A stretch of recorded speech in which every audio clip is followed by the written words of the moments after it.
सो गए। उसके बाद में सवेरे हमका सूचना मिली कि ख़त्म हो गए दोनों। हम लोग आए तो देखा ख़त्म। कब शादी हुई थी? परसों। फिर पता पाया, सूचना पाया कि दोनों एक्सपायर हुए। वहाँ की जाके देखे, वहाँ दोनों के मौजूद एक्सपायर देखे हम। रात में पति पत्नी घर में सोए हुए थे और सुबह जब पति पत्नी उठे नहीं तो लोगों ने जगाया, देखा तो पति पत्नी दोनों मृत अवस्था में पाए गए। एक 20 साल की लड़की और 22 साल का लड़का, शादी से जुड़े न जाने कितने सपने थे कि शादी के बाद ये करेंगे, शादी के बाद वो करेंगे, ऐसे रहेंगे। लेकिन सारे सपने शादी की पहली रात ही चकनाचूर हो गए।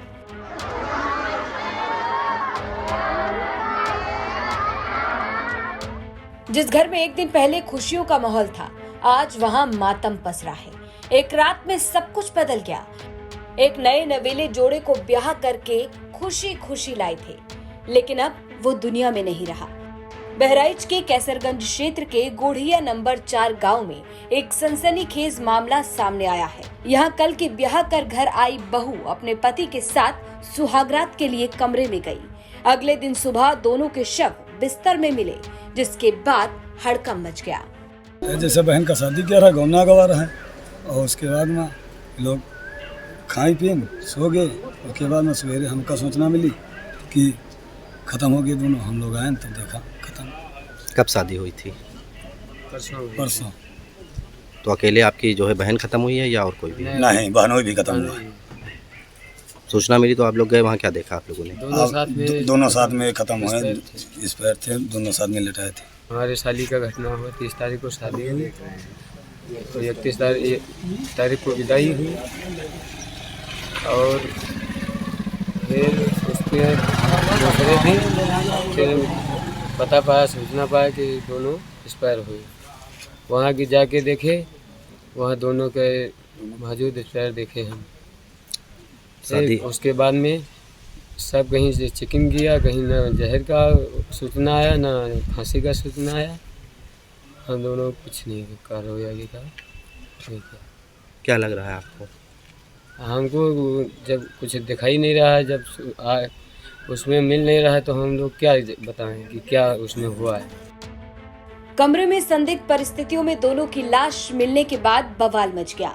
लोगों को समझ नहीं आया कि भला एक रात में ऐसा क्या हो गया कि पूरी दुनिया बदल गई। बीती रात दोनों पति पत्नी सुहागरात मनाने के लिए कमरे में गए थे, लेकिन सुबह बिस्तर पर दोनों मृत पाए गए। 22 साल के प्रताप की 30 मई को 20 साल की पुष्पा से शादी हुई थी। 31 मई को विदाई करवा कर घर आए और उसी रात उस बंद कमरे में कुछ ऐसा हुआ जिसे कोई नहीं जानता, और 1 जून की सुबह दोनों के शव पाए गए। इस मामले में पुलिस का क्या कहना है, ये भी सुन लीजिए। था प्रताप यादव, उसकी शादी हुई थी और पुष्पा नाम की महिला से, और शादी के बाद बारात लौट करके घर आई। और रात में पति पत्नी घर में सोए हुए थे और सुबह जब पति पत्नी उठे नहीं तो लोगों ने जगाया, देखा तो पति पत्नी दोनों मृत अवस्था में पाए गए। और वहाँ पर उनकी वोमिटिंग के जो कुछ वहाँ स्पॉट मिले हैं, दोनों पति पत्नी की डेड बॉडी को पीएम के लिए भेजा गया है। प्रथम दृष्टया मामला सस्पेक्टेड पॉइजनिंग का है, लेकिन यह पोस्टमार्टम के बाद स्पष्ट हो सकेगा कि क्या किस तरह से इन दोनों की डेथ हुई है। परिजनों को पीएम नहीं करा रहे थे, उनको किसी तरह से समझा बुझा के पीएम कराया गया है। वहीं मौके पर समाजवादी पार्टी के विधायक आनंद यादव भी पहुंचे और कहा, लड़का जो खत्म हुआ है, प्रताप नाम था, उसके पिताजी हम साथ में पढ़े भी हैं, और अभी परसों ही शादी हुई थी। कल ही विदा होके पति पत्नी आए थे, मतलब, और रात में दोनों सोए थे अपने बेडरूम में, और सुबह जब परिजन देखे तो दोनों मृत पाए गए, और बहुत दुखद घटना है। हालांकि पुलिस की तरफ से बताया गया कि दोनों के शवों को पोस्टमार्टम के लिए भेजा गया है, और साथ ही कमरे में उल्टियां पाई गई हैं। ऐसे में मौत का क्या कारण है, ये तो पोस्टमार्टम रिपोर्ट आने के बाद ही पता चल सकेगा। लेकिन यहाँ ये गुत्थी लगातार उलझती जा रही है कि आखिरकार सुहागरात पर ऐसा क्या हुआ कि दोनों की मौत हो गई। बहराइच से राम बरन चौधरी की रिपोर्ट, यूपी तक।